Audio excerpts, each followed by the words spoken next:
তো বন্ধুরা, গতকালকে হয়েছিল মনসা পূজা। তো আজকে তার ভাসান। তো ভাসানে দেখতে পাচ্ছ সাজিয়ে ফেলেছি, আর কলার ঢাকমার মধ্যে এখানে কিভাবে ডিজাইন করে। আর বাবু অনেকক্ষণ থেকে অপেক্ষা করছে সেটাকে ভাসাবে বলে।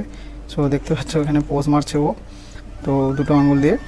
আর মনসা ঠাকুরকে ভাসাবো আজকে, তার দ্বিতীয় দিন হয়ে গেছে, যেহেতু পরের দিন ভাসিয়ে দিতে হয় পুকুরে। তো আমি মাথায় করে নিয়ে যাচ্ছিলাম পুকুর পাড়ে ভাসাতে। তো দেখতে পাচ্ছ বাবু আমার সঙ্গে সঙ্গে যাচ্ছে পিছে পিছে। সো আজকের ওয়েদারটা খুব সুন্দর আছে, কত সুন্দর। আর পুকুর পেড়ে যেয়ে এই যে বাবু এইভাবে ভাসিয়ে দিল, দেখতে পাচ্ছ ঠেলে হাত দিয়ে। তো বাবু অনেকক্ষণ থেকে নাম বলছিল যে ও পুকুরে নামবে, তো যাই হোক নামা হবে না পুকুরে। তো তারপর ভাসিয়ে টেসিয়ে দেখতে পাচ্ছ প্রচণ্ড রোদ আর কি সুন্দর ওয়েদার আজকে। আর টোটোটা আমি রেখে দিয়েছি ছায়ার মধ্যে ওখানে। সো আজকে টোটো চালা বন্ধ, তো আজকে শুধু খাওয়া দাওয়া হবে ভালো মন্দ।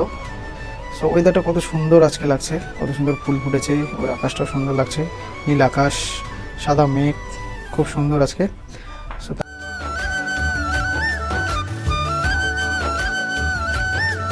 তারপরে আমি চলে আসি বাড়িতে। বাড়িতে এসে এখানে খাওয়া দাওয়া করবো। তো ব্রেকফাস্ট হয়নি সকালবেলা, তো ব্রেকফাস্টে এসকে বানিয়েছে পাস্তা। তো পাস্তা দেখতে পাচ্ছ। সো পাস্তাটা একটু খেয়ে নিতে হবে, যেহেতু অনেক খিদে লাগছে সকাল থেকে, ওটুকু ভাষায়। সো আমি স্নান করিনি এখনও, স্নান করবো পরে। সো এখন যাচ্ছি আমি জয়পুর সঙ্গে হাসুয়া নিয়ে। দেখতে পাচ্ছি ওখানে টাওয়ারের সামনে। তো এখানে আমাদের কুমড়োর গাছ হয়েছে, তো কুমড়োর গাছে এখানে দুটো কুমড়ো ধরেছে, তার মধ্যে একটা কুমড়ো প্রায় হয়ে গেছে খাওয়ার মতো। সো জয়পুর ওটাকে কাটবে। দেখতে পাচ্ছ হলুদ হলুদ হয়েছে কুমড়োটা। তো এখানে অনেক রকম গাছ গাছছিলাম, তো তার মধ্যে এগুলো হয়েছে। তো কুমড়োটা ভালো বড় সাইজ হয়েছে আর হলুদও হয়েছে, আমাদের খাওয়ার মতো হয়ে গেছে কুমড়োটা। তো এটাকে নিয়ে যাব বাড়িতে। তো এটার হবে আজকে ঘন্ট। তো তারপর জয়পুর দেখছি আরও আছে নাকি। বাড়িতে আসার পর দেখো হাঁস ধরে ফেলেছি। তো সবাই বলছে যে হাঁস খাবে, তো খাসির মাংস আনা হয়েছিল, তো খাসির মাংস তাও হাঁস খাবে। তো দুটো হাঁস নিয়েছি, যেহেতু লোক অনেকজন আছি আমরা, তাই জন্য। তো দুটো হাঁস, বাবাই যে একটা হাঁস কেটে ফেলেছে আর একটা হাঁস আমার হাতে। সো এই হাঁসটাকেও কাটবো আমরা। তো অনেকদিন ধরে হাঁস খাওয়া হয়নি, তো আজকে আমরা হাঁস খাবো। সো তোমরা অনেকে হাঁস খাও, অনেকে খাও না, তো অবশ্যই কমেন্ট করে জানাবে। তারপর বন্ধুরা চলে আসলো বৃষ্টি। তো কি বলবো আর, ওয়েদারটা দেখলে কত সুন্দর, পরিষ্কার আকাশ। তো নিমিষের মধ্যে বৃষ্টি চলে আসলো। তো বৃষ্টি আসে, তারপরে আমরা চলে আসি বাড়িতে।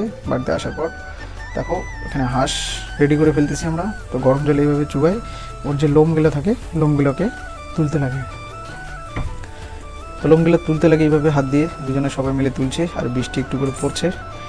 তো তারপর আমাদের হাঁস ছোলা হয়ে গেছে। হাঁস ছোলা হওয়ার যাওয়ার পর দেখতে পাচ্ছ কেমন। সো অনেকে তোমরা গ্রামের বাড়িতে যারা বসবাস করো তারা জানো হাঁস কীভাবে কী করতে হয়। তো এই কঞ্চিটা দিয়ে সেটাকে আমরা এখন ভালো করে আগুনের মধ্যে পোড়াবো, পোড়ে তারপর কাটতে লাগে।